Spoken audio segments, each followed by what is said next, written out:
welcome back to the SoulBurner876 channel. It's been a while, but we just concluded a local box tournament. We placed first after Swiss. We lost in top 8. You know, deck went X-1. Was overall a pretty good tournament for the. It was a 5-round tournament for the first round. I think I can't remember what I played. But I think it was a 2-0. I know second round was salads. That was also a 2-0. Third round I played first round was Drytron. Yeah, 2-0 Drytron, 2-0 salad. I won against Prank Kids 2-1. Funny enough, Prank Kids is what beat me in the top. Same guy, my teammate. Fourth round, what did I play against? Some deck, I don't remember what it was, but I won. And then fifth round I lost to it was Shadow Invoked. Yeah, Shadow Invoked. The deck was pretty solid all around. I probably going to put up what deck it was that I played in fourth round because I don't remember. But yeah, going to get right into the deck profile. Alright, so for the monsters, Virtual Rare stuff, 3 Lulu. She's the best card in the deck. She gets you to your other Virtual Rare monsters, it gets you to your spells, it gets you to your traps. It gets you to basically anything you need it to go ahead and continue your plays. We play 3 Lolo. I mean, based on how I build this deck, the main combo is a very pivotal card. It's the second most important Virtual Rare monster in the deck. So we play 3 of that. Basically, you max out on all the names because you play 3 Juju, 3 Lily, and 3 Nyan Nyan.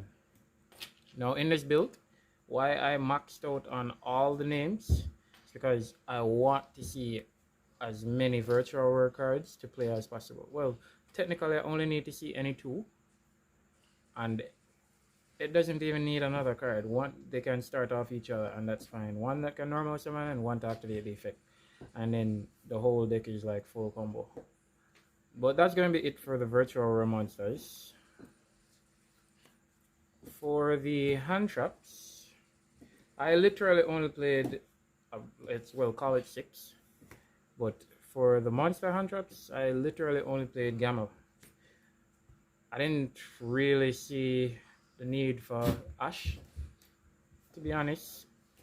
During gameplay, it was like I hardly ever missed Ash, and I don't think it's doing enough for me in terms of what I want to do. So I cut that for this because I just want to stop hand traps that are going to stop me, not so much my opponent, because the deck already takes care of that. If I get my hands on crossout designators, I would probably cut these, and you know, this would become my second E-Telly. But yeah,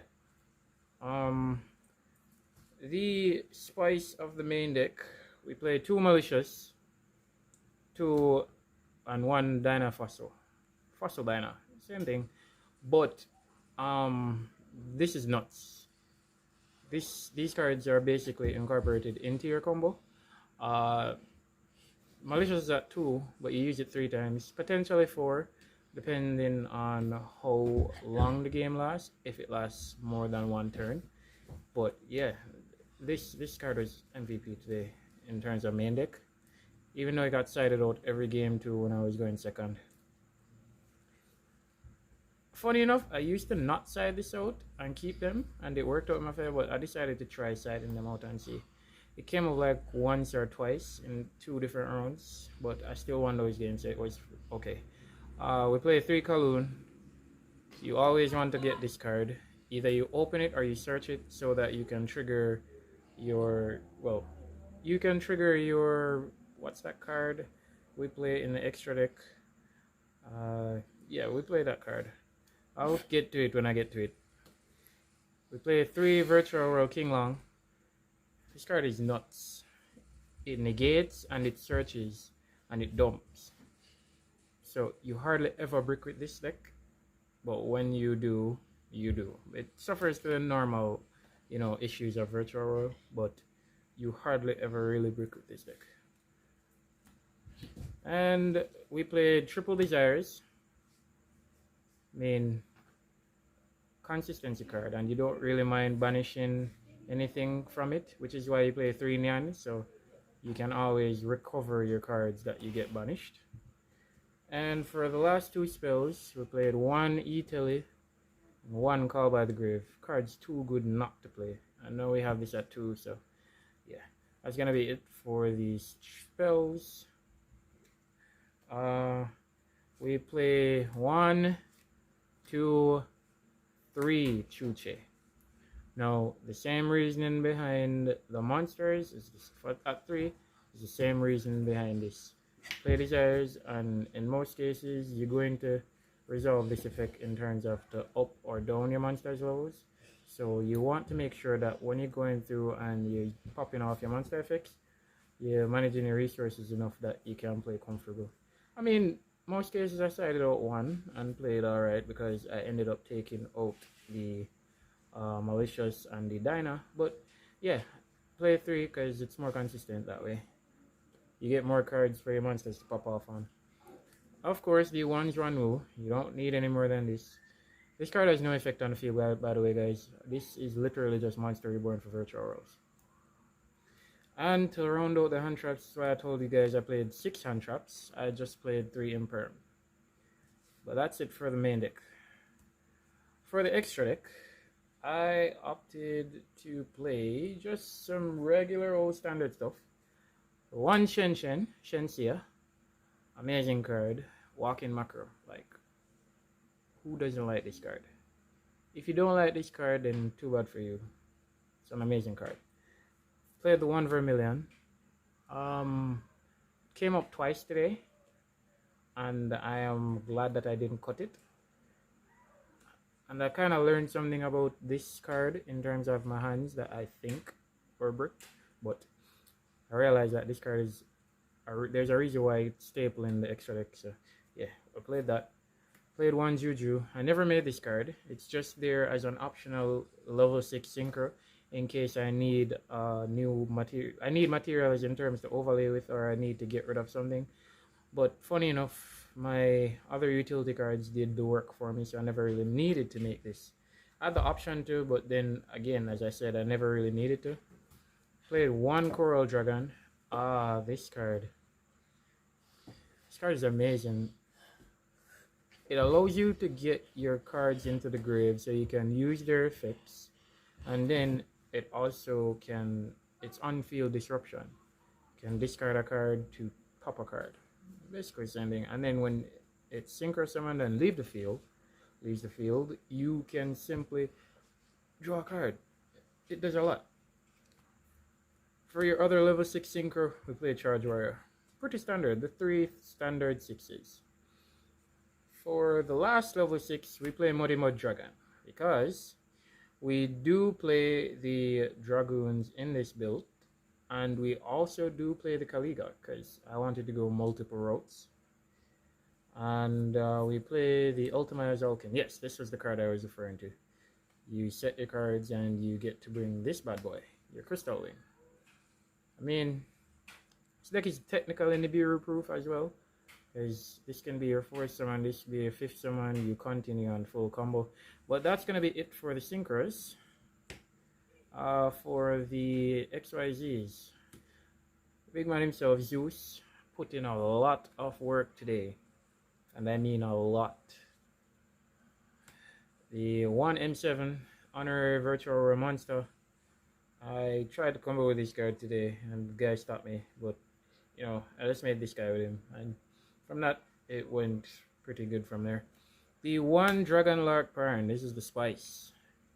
This is why you play Fossil Dyna in this deck, because the other level 6, when we get to it, it combos with this card. So you make this card, and you detach 1 in your turn to dump the Malicious if you don't already discard it from drawing it. You dump the Malicious. Key point to note, if you already have Malicious in hand to dump from a spell or trap card's effect, you don't need this card in the combo. but it's just to have in the case that you want to also set up a neon, if you can still full combo by making this card. But yeah, play the one Beatrice for the combo of the lock with this, because it's going to be Beatrice in defense, Dragonlark in attack, Fossil Dyna in defense, and Crystal Wing in attack. Or most likely defense, because you know we like to play around the what's that card? That spell card, Lightning Storm. Yes, because Lightning Storm does nothing to this while we still have or Fossil on the field, because as long as you control a monster special summon from the graveyard, this card cannot be destroyed by a battle or card effects. For the last XYZ 6, rank 6, we played one Fan. And no, we are not playing any rank 3s. I did miss a rank 3 today. I'm not gonna lie, I did miss one. But it was more of a win more situation, and I was able to find my way out of the problem, even regardless, because I know how to maneuver this deck properly. So that's gonna be it. We played 5 XCs. For the last 2 spots, we have 2 fusion monsters. As I told you guys, we play the one Dragoon because it's Dragoon. It does what it's supposed to do. And we play the one Kaliga. Now, depending on your matchups, if you know that you're playing a deck that needs to resolve multiple monster effects to play, you know you go this route. You simply make Crystal Wing, discard, Chuche, pass. They can only attack with one monster. Chuche, they activate a monster effect, you negate it. They can't activate any more monster effects. Whereas, you make the Dragonlark and the Beatrice board, and you don't bring Fossil Dyna, you have this bad boy on the field, so you automatically just negated the card that would stop the Chuche, so that you're ensuring that the Fossil Dyna remains on the board.